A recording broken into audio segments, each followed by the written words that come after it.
All right, I'm recording. Yeah, free flow, guys. So you've just been to Sierra Leone. Yes, we were. Yeah, just tell me your experiences being in the motherland, the differences, what the environment has done for you, compared to you being back home, and to here in the UK. So yeah. Well, for myself, I'm frequently flying to Sierra Leone. It's my home. My grandfather was born in Sierra Leone, so for me that is my home. And every time I visit, I always feel a sense of peace. I go to sleep listening to the sounds of the waves. I wake up listening to nature, the birds, and just the way of life in itself. For me, it's really important to be able to ground yourself, and I find that being in the ocean it's a sense of cleansing. You know, I always feel like I'm cleansing all this Britishness off of me and getting back to self. And also, I find being in the UK, I've always got socks on my feet. I've always got shoes on my feet. When I'm in Africa, I'm barefoot. I'm back to nature. I'm back to basics. I'm grounding. I'm walking. I'm happier. You know, I feel healthier. I'm stronger, not just physically, but also mentally. It's really important for me, and I think I knew I needed to get out of this country. It was ASAP. It's a really important moment for myself, and I knew that being in Africa, going back to the motherland, I knew that it was going to be something that was going to benefit me, not just spiritually but also physically. Vitamin D, I need it. I need it. I really need it. My body was oozing for this vitamin D, and my melanin needed it. You know, I was feeling drained, I was feeling tired, I was feeling worn out. Going to Sierra Leone is something that I know will always help me in gaining and regaining my energy. The sun here is very different to the African sun, you know? So it's just about being able to reset, recharge, and rebuild. And that is myself. So for me, Sierra Leone, always number one. Africa, the continent, number one. Whereas for me, this was my first experience going to Africa. And as I said before, I felt like I was a humble man before I left this country with my British self. And even just when we touched down and the first bit of heat hit me, it was like almost like an awakening. It was like, you are here. And then everything I experienced there was not what I thought it was going to be. So I went there with probably a preconceived version of what the media want you to think Africa is, what Sierra Leone is going to be. And everything I saw just destroyed that notion, completely flipped it, twisted it, reversed it. It's a beautiful place. It is beautiful is an understatement. I don't think there's an actual word that can describe how I felt when I was there, except for I felt part of it. I felt like I was with it.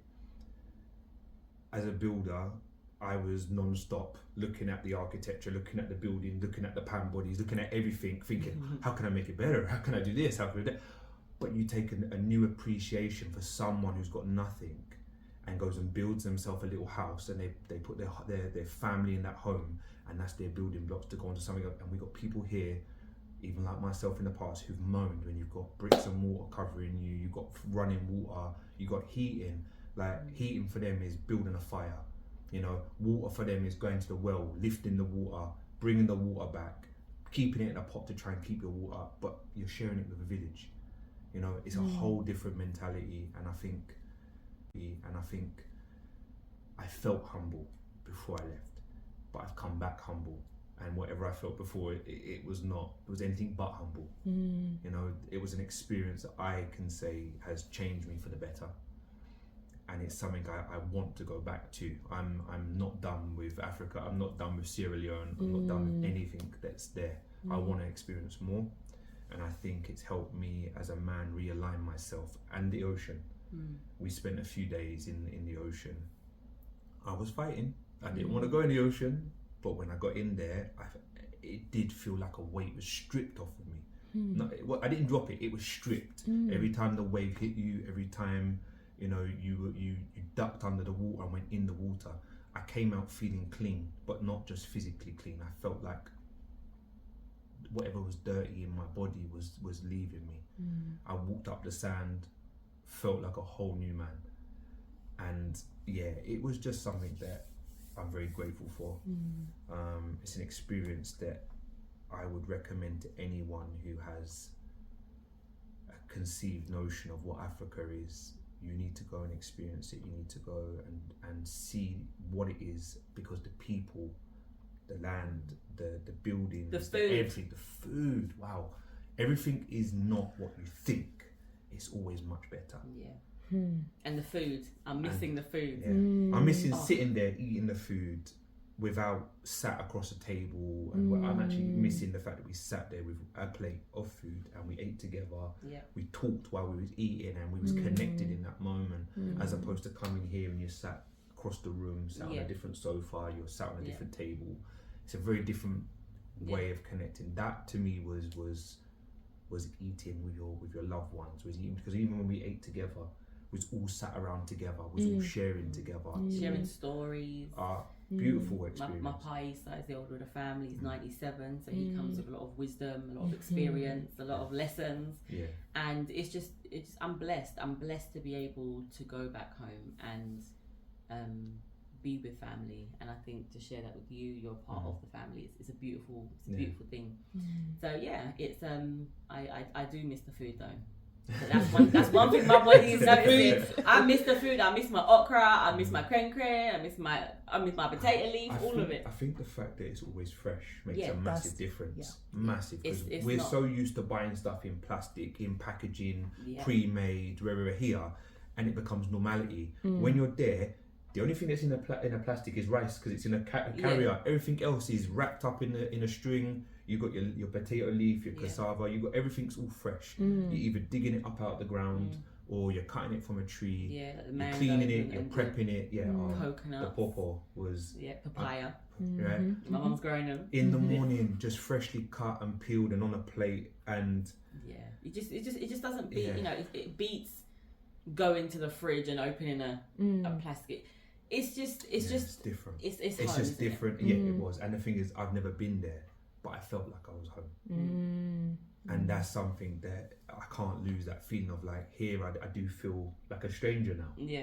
Everything I experienced there is something I felt attached to. Without knowing I was attached to it, I felt attached to even the way of living. I acclimatized so quickly. And I didn't think it would be like that. Within a couple of hours, I was doing everything. He was I was working. part of it. I was like, where is he? He's like, oh, he's down the beach. I was like, oh, okay. He was doing his own thing. Fully immersed. Oh, I did. I felt immersed, but it wasn't because it was forced. It just naturally happened. And I think that's what I wasn't expecting. I thought I was going to have a bit of a culture shock. I thought I was going to be taken back by everything I saw. But I was absorbing it all, everything, even just the little things like a bushfire. I was absorbing it. It was capturing my mind in a different way, where I'd be sitting there watching the fire, and I'm watching it actually burn, as opposed to just seeing a fire and thinking, oh, there's a fire. There was more to it. What was that fire for? What was it? What was going to happen after that fire's gone? There was so many things that were happening. It was a great experience. Lovely. Thank you so much for sharing your experience. Welcome. Anytime.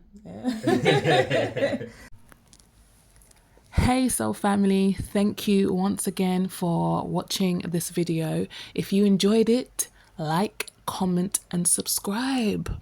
Also, what are your thoughts? What are your experiences traveling to the motherland and from the motherland? I've noticed significant differences that happen to my body, and it feels like it goes through a traumatic experiences as it learns to adjust once again in an environment that is toxic. So it was really, really lovely hearing both Daniel and Bernice's experiences as they travel to Sierra Leone. Beautiful, beautiful country. absolutely lush, you know, like the rest, like the rest of the continent. So they're right. It is true. It is true. I cannot lie. The foods, the air, all the elements, the people, the environment, what that does to you holistically, what that does to your spirit, what it does to you internally. You become aligned, you become more balanced.